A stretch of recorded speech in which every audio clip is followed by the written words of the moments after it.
En agosto de 1972, prisionera en Artillería 1, Lucía Fabri escribe: las 6 de la mañana.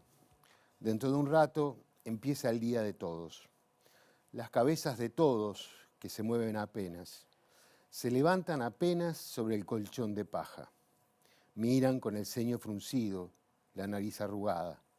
Miran como reconociendo cada cosa. Estiran como yo una mano y saludan. Descubren como yo que seguimos acá.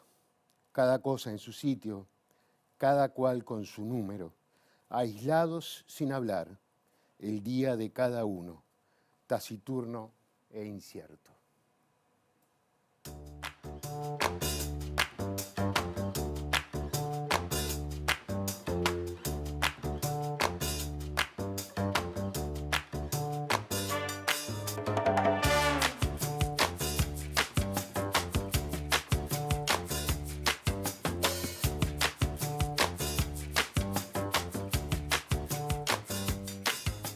Hoy, en Ideas Cruzadas, le damos la bienvenida a los integrantes de la Asociación de Ex Presos Políticos Crisol. Nivia López, una militante social que rompió el estereotipo de ser una mujer sumisa. Y Valdemar Taroco, cautivo, descubrió que, cuando estás absolutamente solo, sin naturaleza, ni cultura, ni sol, lo que te queda es tu propio cuerpo y las ideas. Buenas noches, bienvenidos a una nueva propuesta de Ideas Cruzadas. Bueno, como ya escuchaban en la presentación, Nivia López y Valdemar Taroco, bienvenidos. Gracias por acompañarnos. Muchas gracias. Por favor, la idea fue un poco a partir de la publicación de una nueva edición del libro de los años duros, de los cuales ya vamos a hablar en un ratito, conversar con ustedes. Pero estamos a 50 años de que fueron detenidos. ¿Está bien? Sí. 50 años de aquella noche de mayo, si no me equivoco, en que volvían a su casa y fueron detenidos.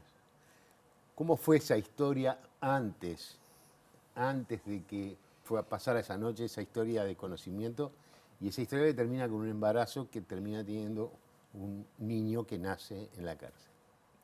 Sí, nosotros nos conocimos en el año 72, siendo militantes del MLN. En el año 72 militábamos juntos en un grupo del MLN y allí al poco tiempo formamos pareja. Luego en el año 73 nos casamos. A veces es difícil que la gente se sitúe en los ritmos de la época, porque era una época donde se vivía muy intensamente, ¿verdad? Donde todo era muy urgente en la vida. Y nosotros éramos muy jóvenes y teníamos muchos sueños y bueno, nuestros sueños incluían el ser padres también. Entonces, en nuestra militancia era importante tener un lugar para la cobertura de nuestra militancia y por eso también nos casamos, para tener una casa, un local. Y bueno, eso fue en agosto, o sea, a poco tiempo del golpe de Estado del 73. Y en diciembre pasamos a la clandestinidad, en diciembre del 73. Y en mayo fuimos detenidos. En mayo yo estaba embarazada de muy poco tiempo cuando nos detuvieron. Pero bueno, nuestra historia es parte de lo que era el ritmo de vida de esa época y esos acontecimientos, y nosotros como jóvenes insertos en una lucha que era una lucha de objetivos también a largo plazo, de hacer cambios muy profundos en nuestra sociedad, porque también los veíamos en la región, los veíamos en el mundo, y por todo eso fue que, bueno, nos volcamos a esa militancia, ¿no? ¿Vos la recordás a ella cuando la conociste ahí no sé si era una columna, en el FER 68? No, en la interna, En la del interna. MLN, éramos militantes. Yo era estudiante, era ayudante de cátedra de la Facultad de Humanidades y Ciencias cuando funcionaban juntos hoy son 3 facultades. Sí, sí, es verdad. Trabajaba en la construcción y militaba mucho, venía militante de tiempo ya, y es cuando la conocí. Y es así como yo dije, se vivía aceleradamente, porque éramos conscientes que podía cortarse la vida en cualquier momento, ya fuera prisión o muerte. Era época de aquello del papel contra bala y represión en todo el cono sur, ¿no? Y acá en el Uruguay, un escuadrón de la muerte trabajando a full, toda esa cosa. Y había que aprovechar cada momento para vivir, ¿no? Mucha gente, me ha pasado, porque lo he conversado con mucha gente, no entiende bien por qué esa entrega y por qué tener un hijo en esos momentos. Que eran las parejas en aquella época tenían hijos en ese momento. En el medio de toda esa terrible situación, se tenían hijos. ¿Por qué? ¿Qué pasaba? Yo creo que era parte de esa necesidad de proyectarnos y del intrínseco del ser humano también, ¿no? De ser padres y madres, más allá de las circunstancias. Nosotros soñábamos con los niños que vendrían en primavera, como decía Biglietti. Y si bien en nuestra propia organización nos decían a las mujeres que no debíamos embarazarnos, o sea, yo tomé la decisión de que sí, de que yo iba a tener a mi hijo, porque era parte de mí, era parte de mi vida, era parte de mi futuro o del futuro de nuestro pueblo, ¿no? Era esa la cabeza, es decir, nosotros sabíamos que todo era muy duro, muy difícil, pero queríamos que nuestros hijos vivieran en una sociedad mejor. Queríamos construir esa sociedad, queríamos derribar la que estaba y construir otra nueva, diferente, hacer cambios. Esa canción de Biglietti está bárbara, ¿no? Sí. La canción de los niños de primavera. Sí. Y bueno, cuando los detienen, tú estás embarazada, los detienen en la puerta de la casa. Y ahí empieza una historia totalmente diferente. Bueno, obviamente inicialmente no los separan, ¿o sí? Sí, quedamos. Sí, ya nos separan desde ahí, desde que nos detienen. Pues yo caigo herido en la calle, ella la meten para la casa y ahí ya no nos vemos más, ¿no? Yo intenté en el libro escribir a 50 años, en esta crónica justo, y querer describir lo que es esos momentos que se viven, ¿no? Lo que es la tortura, todo eso, y después que lo escribí me di cuenta que es imposible contar para que entienda la gente lo que es la tortura, lo que se vive en esos momentos, ¿no? Si no estuviste ahí, podés captar muy pocas cosas de cómo era la tortura en ese momento, ¿no? La violencia y la deshumanización del torturador, todo eso, ¿no? No se entiende de afuera lo que es, ¿no? Me decías tú, esa detención es muy violenta. Llegan y les disparan. A los tiros. Y a ti te hieren y a ti te dejan en la casa y a ti te llevan para Boisolanza y a ti después te llevan para Boisolanza. ¿Cómo era estar embarazada? Si hay algo que te pregunto que no querés contestarme, sí, no, de eso me gustaría no hablar, no, pero, No, tranquilo. No, ¿cómo era estar embarazada con ese miedo, supongo yo, de que... Era terrible. Era terrible porque la duda frente a esa situación extrema de que los represores eran tus dueños y podían hacer contigo lo que querían. Claro. Entonces vos te empezabas a preguntar, ¿digo que estoy embarazada o no digo? ¿Qué será peor? ¿No? O sea, ¿viste cuando vos estás en esas situaciones tan tremendas como que tu cabeza va para un lado y tu cuerpo va para otro? Entonces, todo el tiempo con golpes, con diferentes tipos de depresiones y de torturas, pero yo no dije en un principio que estaba embarazada. Me pareció que mejor no decía, porque si decía, capaz que era peor, la tortura iba a estar más concentrada en el embarazo. Entonces traté de manejarlo de esa manera. Y bueno, después se dieron cuenta. ¿Y tenías la ilusión de que que podían liberarte de repente sin que se enteraran de que estabas embarazada? No. No. No, después que estabas en sus manos, siendo militante, que además éramos militantes clandestinos ya, ya había sido el golpe de Estado, estábamos en el mayo del 74, yo por lo menos ya tenía claro de que íbamos a estar mucho tiempo presos. Entonces no tenía esa ilusión de que es decir, tenía el terror de que me mataran, el terror de que no aguantara, de que yo qué sé, de que perdiera a mi hijo. Claro. Pasaba como más por ahí. A mí, vos me decías, bueno, a ti te hieren y se separan y sabés que ella, tu compañera, está en las mismas circunstancias que tú, pero embarazada, ¿no? Y ella decía recién, la cabeza va para un lado y el cuerpo va para otro. Sacarse de arriba la idea de cómo estaría ella, me imagino que era algo imposible. En ese momento tenés que olvidarte, no pensar en la otra parte, o incluso demostrarle que no te importa la otra parte, ¿no? Para que no te presionen, claro, con eso, ¿no? Porque igual te amenazan con eso, ¿no? A mí me hieren y me llevan directo a lo que era la Perrera, el lugar de tortura, ¿no? Y estoy 24 horas ahí sangrando y sin ninguna atención médica, ¿no? Tortura de todo tipo en ese momento. Pero tratás de no pensar en la otra parte ni pensar en nada, ¿no? Es un momento que vos deseas perder conocimiento y cada vez te sentís más lúcido, ¿no?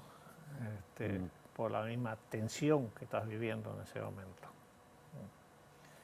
Es un tema, ¿no? Eso que decís, digo, porque claro, yo creo que en algún momento leí como que en algún momento preferirías estar muerto, pero en vez de eso estás cada vez más consciente, ¿sí? Sí, es verdad, es verdad. Sí, llega un momento que estás sufriendo tanto y estás como en ese callejón sin salida que no te queda, como que sentís ese deseo, ¿no?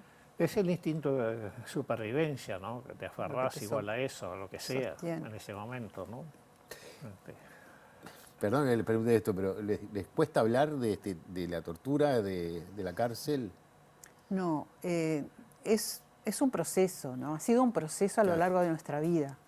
Yo entré a la cárcel con 19 años y salí con 30, ¿no? Entonces todas esas vivencias son gran parte de mi vida y de mi historia y me llevaron una cantidad de tiempo lograr contarlas. La primera vez que yo las conté en tercera persona escribiendo. Cuando salió Memoria para Armar, aquel taller que hicimos con las expresas. Sí. Entonces es un proceso, está comprobado de que cuando sufrís situaciones de estrés postraumático necesitas 15 años como promedio para lograr verbalizar las cosas que te pasaron. Entonces, a lo largo de todo ese tiempo, ese proceso ha servido para que logremos recomponernos y contar desde un lugar que no nos revictimice. Claro. Y sí que nos sintamos útiles de alguna manera, porque estamos contando para que lo sepan aquellos que no saben qué pasó, para que no se repita, para el nunca más, para la justicia. Entonces eso como que equilibra, digamos, ese sentimiento que te puede generar lo que sufriste en su momento. Sí. Yo no tuve problema de hablar del tema desde la salida, ¿no? Escribir hace poco, que me puse a escribir algo sobre eso, ¿no? Más que nada por la idea de que se sepa lo que pasó, con aquello para que no tenga que repetirse, que no tenga que vivir, simplemente para que sepa, ¿no? Y por el nunca más, ¿no? pero pude hablar del tema, a veces con humor negro, hablamos de las torturas, esas cosas, o nos reímos incluso de cosas terribles, ¿no? Es una forma de sobrevivencia, ¿no? Sí, algunas historias que se toman con cierto humor y que ayudan a sobrellevarlas. Pero antes, no me quiero ir antes de esto, y como es el momento, porque bueno, tú llegas embarazada, se dan cuenta, no lo decís, pero se dan cuenta. Y cómo es el proceso a partir de allí, y hasta incluso el momento del parto, porque creo que lo tuviste 6 meses contigo. 6 meses. 6 meses.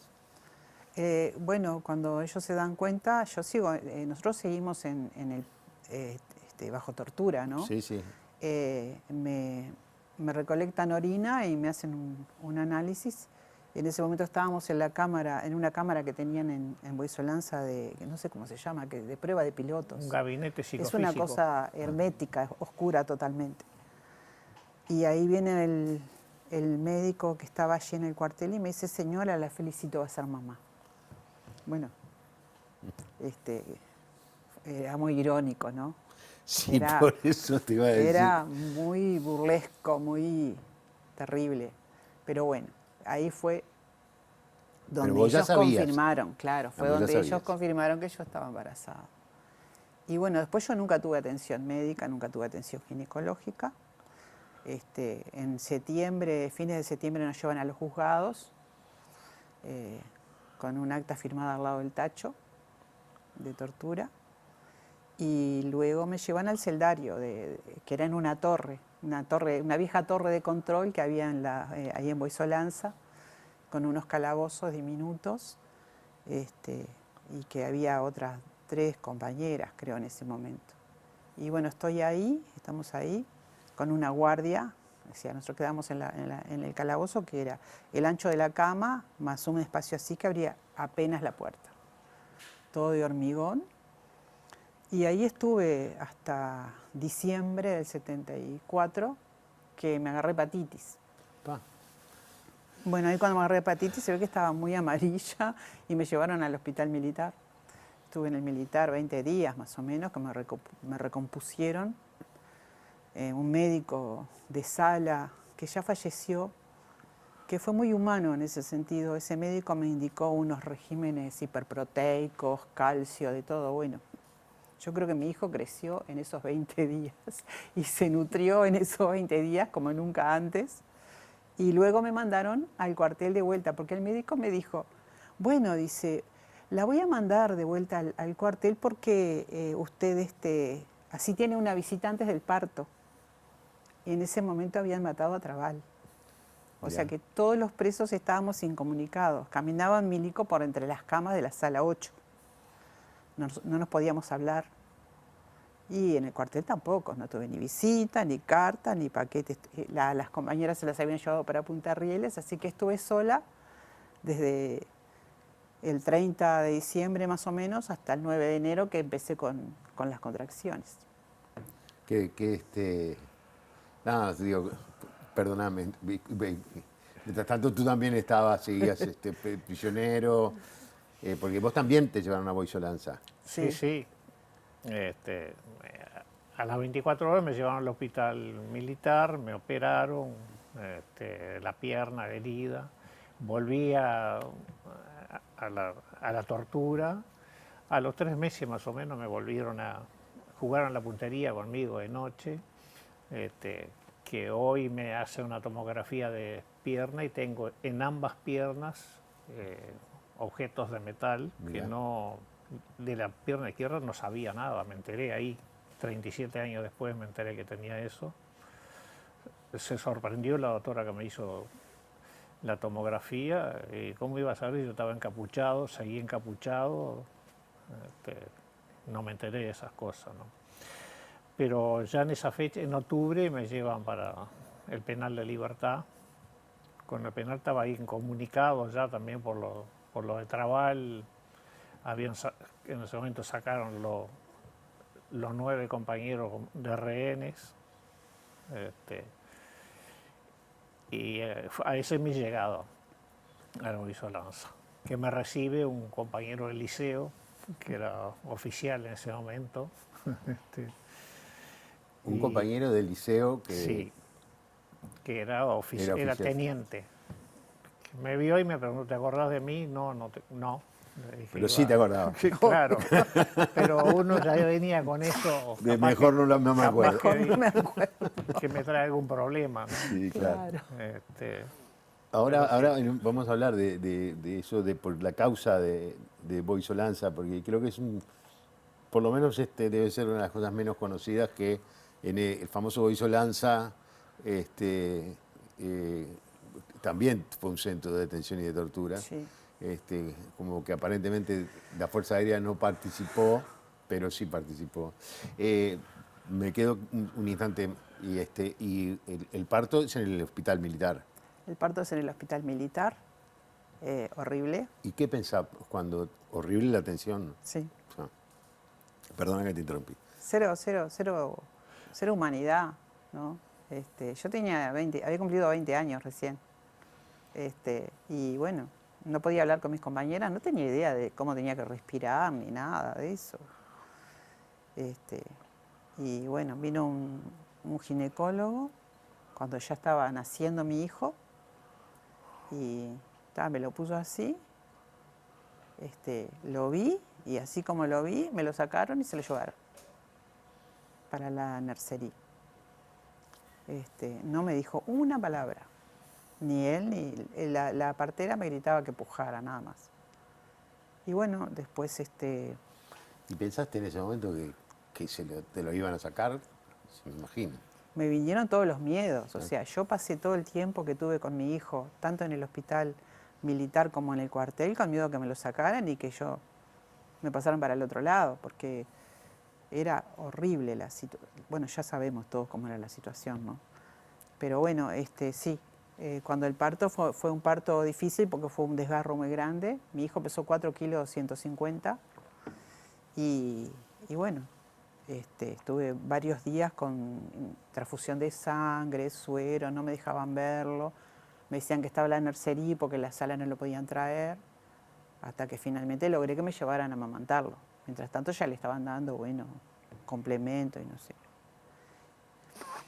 Y bueno, después nos llevan para la base 1 de la Fuerza Aérea, que yo hasta último momento no sé si me llevan a mí sola, ni para dónde me llevan, o si me llevan con mi hijo. O sea, te generan siempre, Claro. siempre te están generando el miedo, la duda, La inseguridad. la inseguridad continua, ¿no? De que no sabes lo que te va a pasar, porque ellos son los que deciden por vos.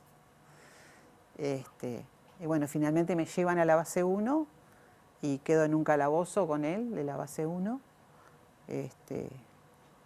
Nos daban recreo con él de mañana, 1 hora de mañana y 1 hora de tarde, en un patio que había atrás de los calabozos, cercado con alambre y con guardias con perros y armados, así parados.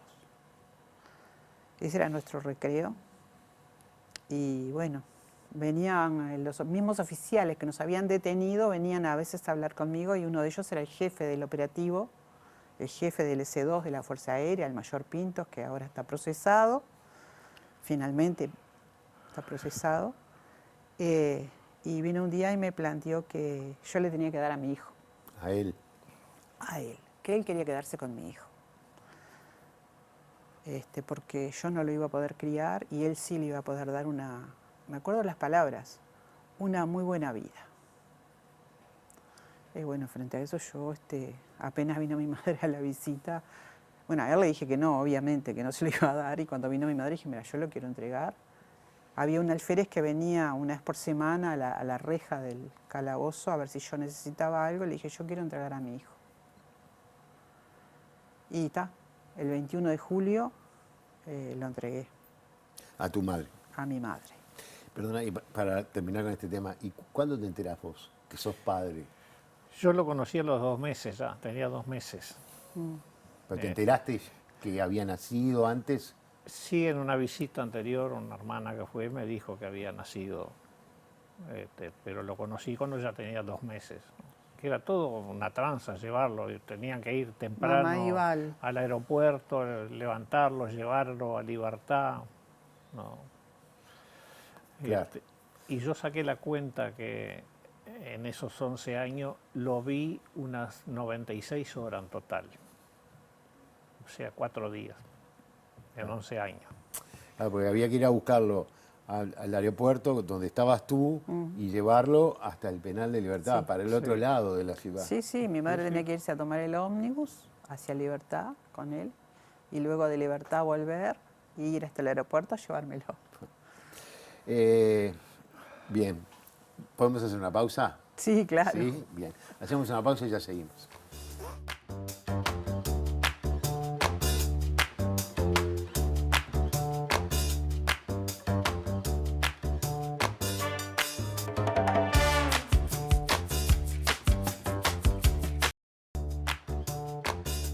Presenta Mercado Agrícola de Montevideo, en el corazón de un barrio donde late la ciudad. Mercado de Historias. Mercado de Historia.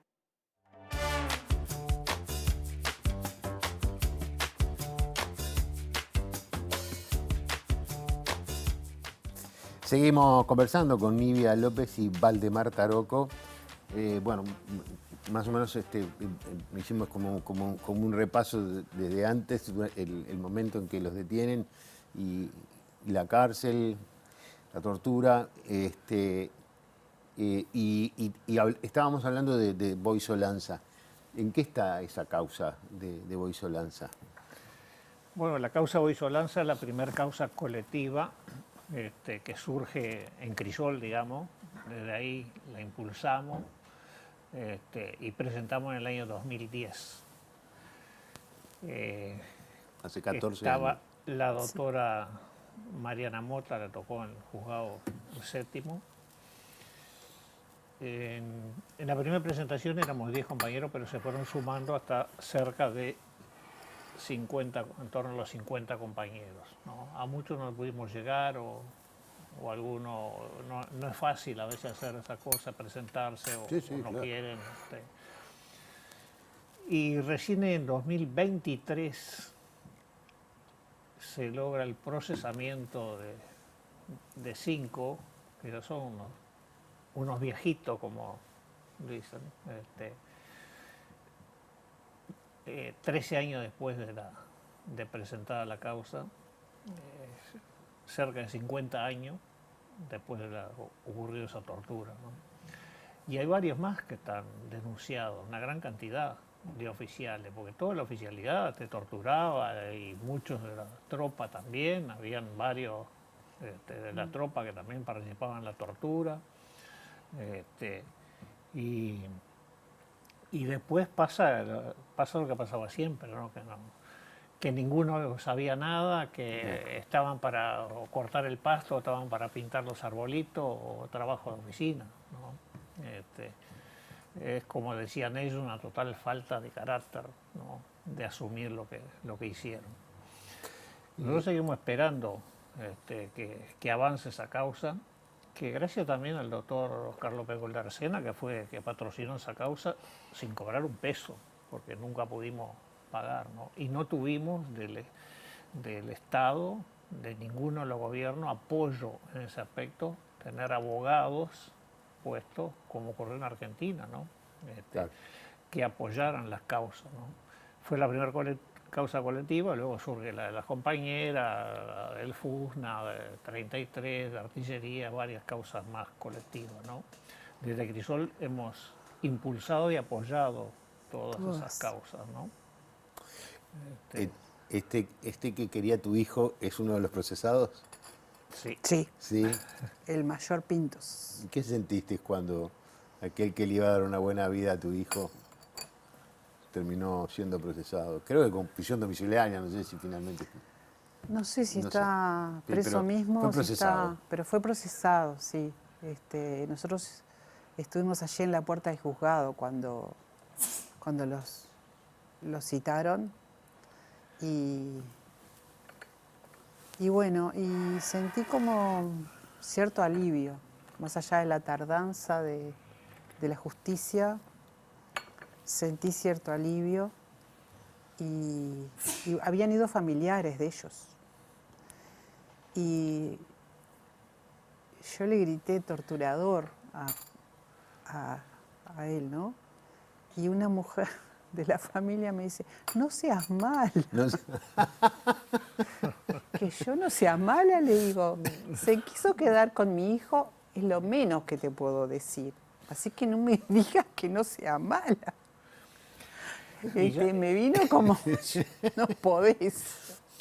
¿Ves Ya cómo hay llegaron, algunas cosas que ¿verdad? te generan humor? Como Sí, porque... Llegaron con las carpetas de los médicos también, Sí, claro. decía el abogado, ¿no? Ya como que estaban muy enfermos. Sí, claro. ¿no? Ya llegaban enfermos. Pidiendo domiciliaria Claro, todo. ya ¿no? llegaban enfermos. Obvio. Bueno, muy bien. En realidad esta historia empieza por el libro, ¿no? Claro. Y que ya estamos en la quinta edición, o ya están en la quinta edición de Crisol, de las crónicas de los años duros. ¿Y por qué el libro? ¿Por qué hacer los libros? Esto viene de una historia larga, ¿no? Crisol tiene 24 años ya de existencia. Surge un poco por esa solidaridad, ver en qué andaba cada compañero, cómo apoyar, que fulano anda a la mala, el otro anda necesitando cosas. Se creó con la idea de, como dice su nombre, Centro de Relacionamiento y Soluciones Laborales. Nunca le dimos solución laboral a nadie. No pudieron. No pudimos. Pero ahí, dentro de esa solidaridad, Crisol se va transformando en una organización de lucha por la jubilación, por la pensión, a ver qué va a pasar con todo eso. Me acuerdo que en la primera reunión en Murro hablaba de 30 años de aporte, 60 de edad. ¿Cómo vamos a llegar si salimos la mayoría que trabajo en negro, que todas esas cosas? Fuimos luchando por esas cosas y nos fuimos transformando en una organización de derechos humanos. Y el tema de la memoria es un tema fundamental dentro de Crisol, ¿no? Al principio publicamos, el primer trabajo que publicamos fue una historia oral, como llamaba Elizabeth Hanston, que estuve dando unos cursos, publicamos eso, luego le publicamos un libro a una compañera. Después publicamos, cuando presentamos el proyecto de reparación integral, un libro que lo hizo López Goldaracena, juntando mucho material, si bien la introducción lo escribe Crisol también. Y quisimos seguir trabajando de la memoria y vamos a organizar un concurso de cuentos. Organizamos el concurso y teníamos un jurado entre los cuales estaba Carlito Liscano, que dijo, acá no hay ningún cuento. Muy pocos cuentos hay, son relatos los que escribieron, claro. ¿no? Claro, testimonios. Son testimonios de cosas, ¿no? Nos tiró abajo toda la idea del concurso, igual publicamos, sacamos un segundo libro, un segundo concurso, Historias de la prisión, y la represión y la cana.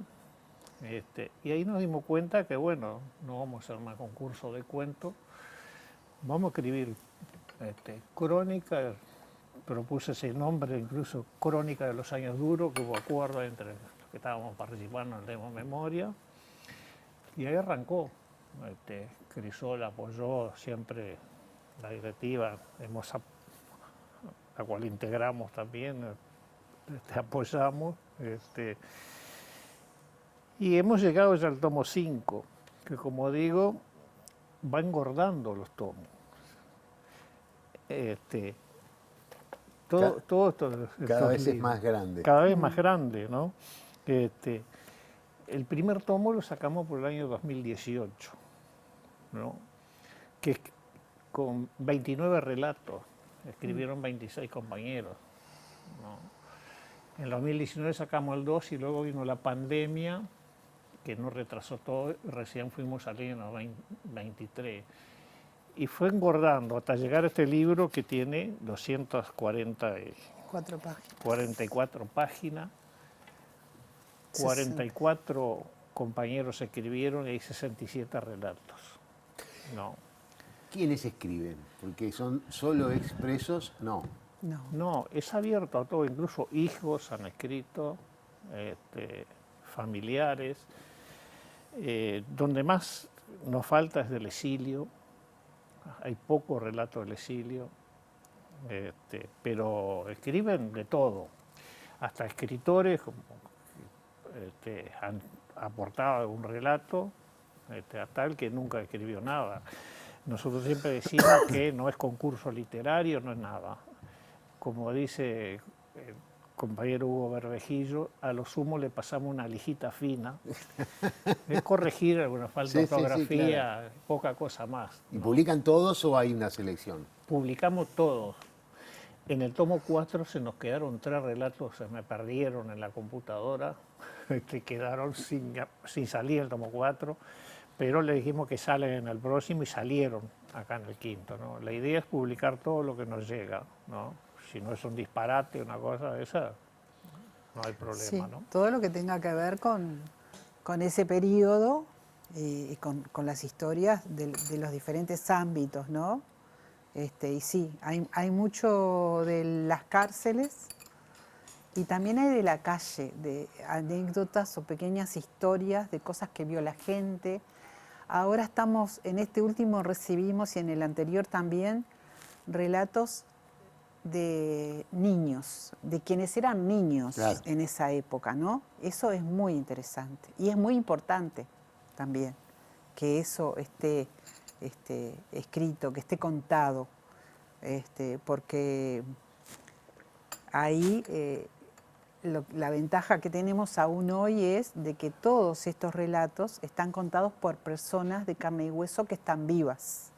Entonces eso le da otra credibilidad también a estas historias y a porque estas historias son parte también de la lucha de las organizaciones de derechos humanos por la memoria. Es una forma que nosotros consideramos una herramienta para hacer memoria que nos parece fundamental, porque también va a poder aportar a lo que es la historia reciente, así como está la historia que escribe la academia, que escriben los historiadores, que es súper importante, todas esas investigaciones, esos aportes, también es súper importante lo que cuenta la gente. El vecino que vio a uno que se lo llevaron encapuchado, el niño que vio como ese hombre que era militar mató a la perra con los cachorritos.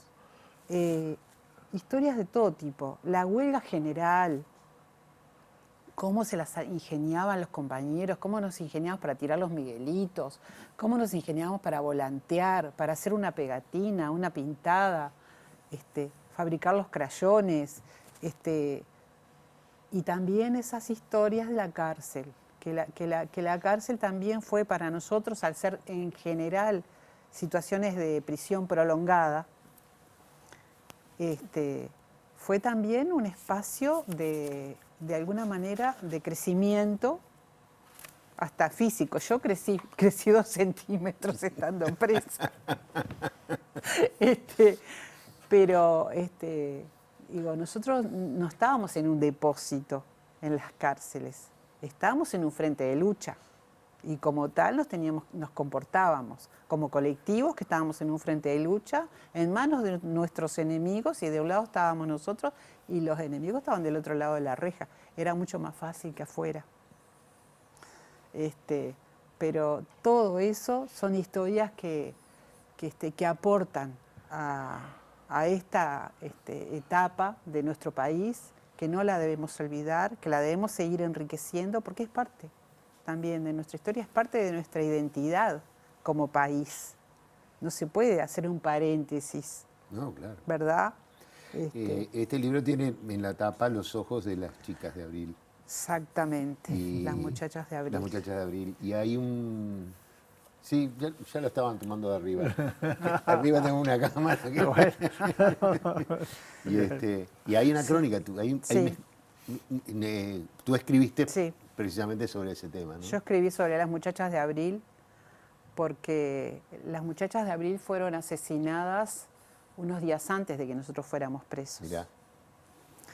Y, o sea, ustedes pueden haber corrido perfectamente la misma suerte. Nos podía haber pasado lo mismo que les pasó a ellas. Podíamos haber sido masacrados como fueron masacradas ellas. O como fueron masacrados los fusilados de Soca. O tantos compañeros, ¿no? O podíamos estar desaparecidos también, como hubo desaparecidos, porque en Fuerza Aérea hubo desaparecidos también, y hubo asesinatos, que ellos se quieren hacerlos tan prolijitos, pero no.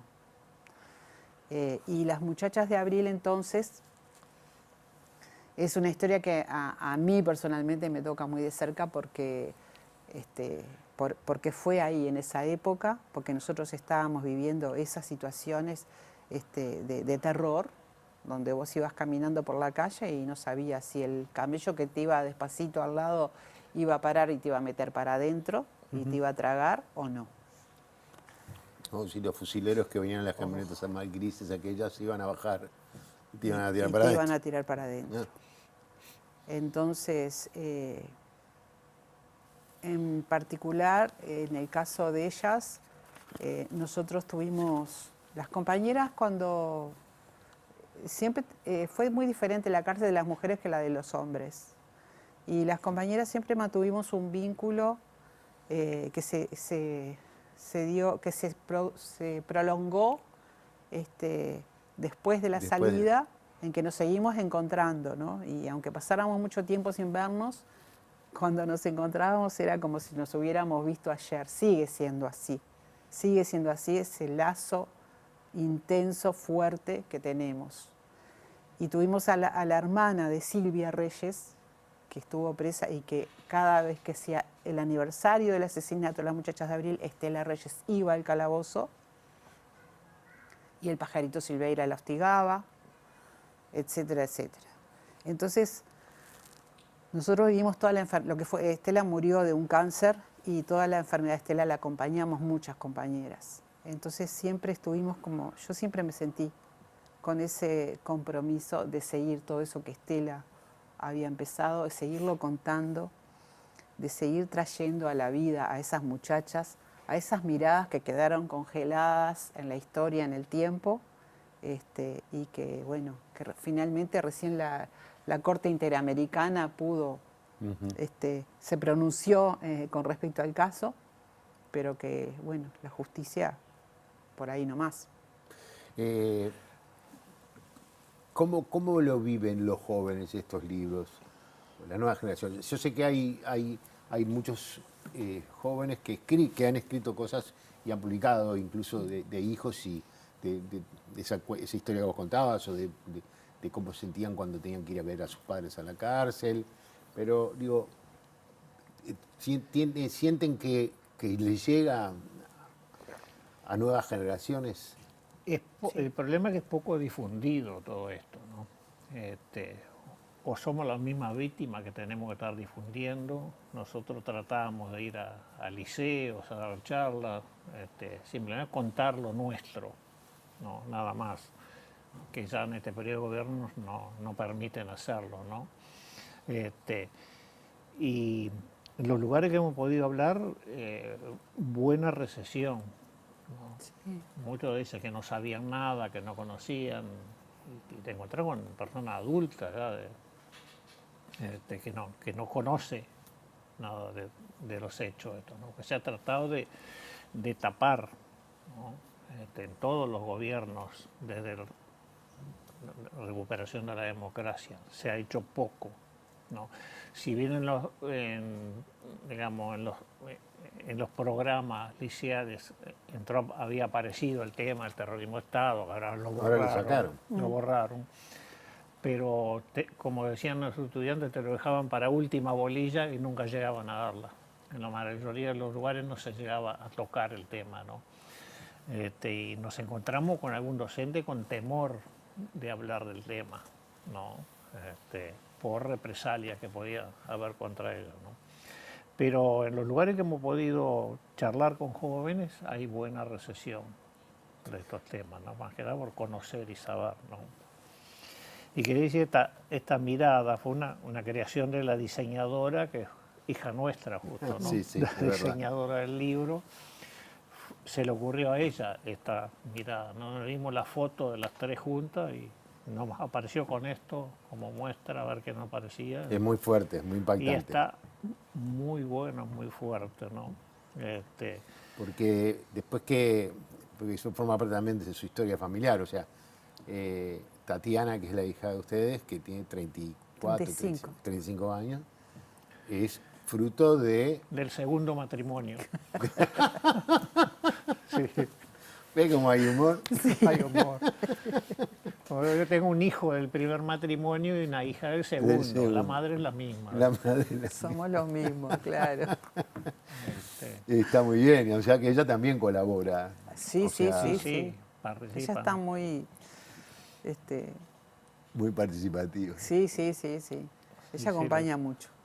Que cuando me tiraste eso del segundo matrimonio, una cosa, porque es muy difícil, ¿no?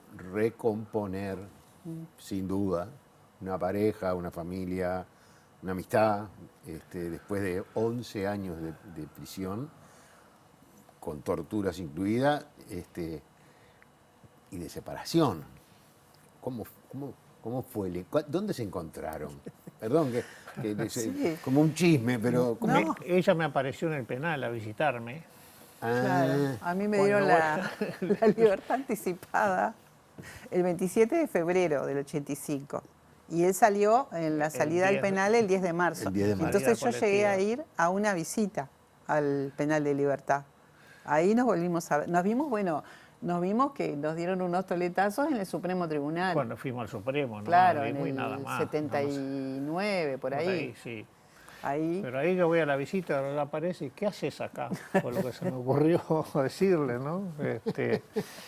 No te la y bueno, esperabas. no, para No. nada, no sabía nada que había salido. Y bueno, y luego a la salida empezamos a ver si podíamos seguir como pareja. Ahí. Pero estuvo en discusión o estuvo... No, como salí somos dos personas diferentes ya, Claro, ¿no? por eso, 11 años. sí, son dos personas diferentes. Salimos ya viviendo juntos, pero viendo a ver qué pasaba. Y ahí seguimos viendo qué pasa. Cuando llegaste al penal y viste al peladito, que... Ah, cállate, que es horrible porque son todos iguales. ¿Cuál es él? Como cuando... Claro. ¿Cuál es? Sí, pero eso es tremendo. Y lo mismo cuando salió también, lo vio primero mi primo que yo, porque salían todos así con los bolsos y todos pelados, todos con los mismos lentes que les hacía el Cholito. Cholito Vázquez. Y flacos, ¿viste? Entonces era re difícil. A la salida, un recuerdo para Germán Araujo, fue el primero que me habló, estaba con un megáfono y te Sí. preguntaba el nombre y llamaba a los familiares. Mirá, Ahí a la salida. qué momento fue ese, ¿no? Que Precioso. hubo unos momentos en ese año que fueron muy Sí, impactantes. precioso eso. Una caravana se armó desde el penal de Libertad por la ruta. Me acuerdo del petizo Schneider caminando por la ruta, corriendo, feliz. Bueno, Y ta. en fin, sí, ibas a decir algo más. No, digo, acá seguimos con las crónicas y vamos a seguir impulsando desde Crisol esto como otras cosas que se sigue impulsando ahí, ¿no? Nuestra organización de las y los expresos políticos, ¿no? ¿Dónde está el libro? El libro fue presentado en la Feria del Libro, pero ¿dónde se...? ¿En librerías o hay que...? No, en Crisol. Solo en Tenemos- Crisol. Y lo está vendiendo siglo XXI por ahora porque Fin lo de presentamos fin de siglo, gracias a ellos pudimos presentarlo. ¿Y van a poder distribuirlo en librerías? No se sabe. eso No, todavía. la idea no es de... Por el momento no podemos. Porque cuando va a librería Se encarece te lleva mucho. el 50%. Y nosotros queremos venderlo barato. No es el objetivo hacer finanzas No, con- eso está con claro. el libro. Cobramos los costos prácticamente. La idea es difundirlo, ¿no? Regalamos muchos ejemplares también, así que esa es la idea. Hacemos una pausa. Les Dale. agradezco mucho que nos sigan dando esta conversación y enseguida volvemos.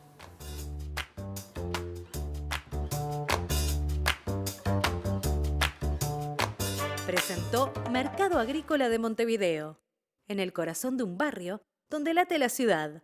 Mercado de Historias. Mercado de Historia.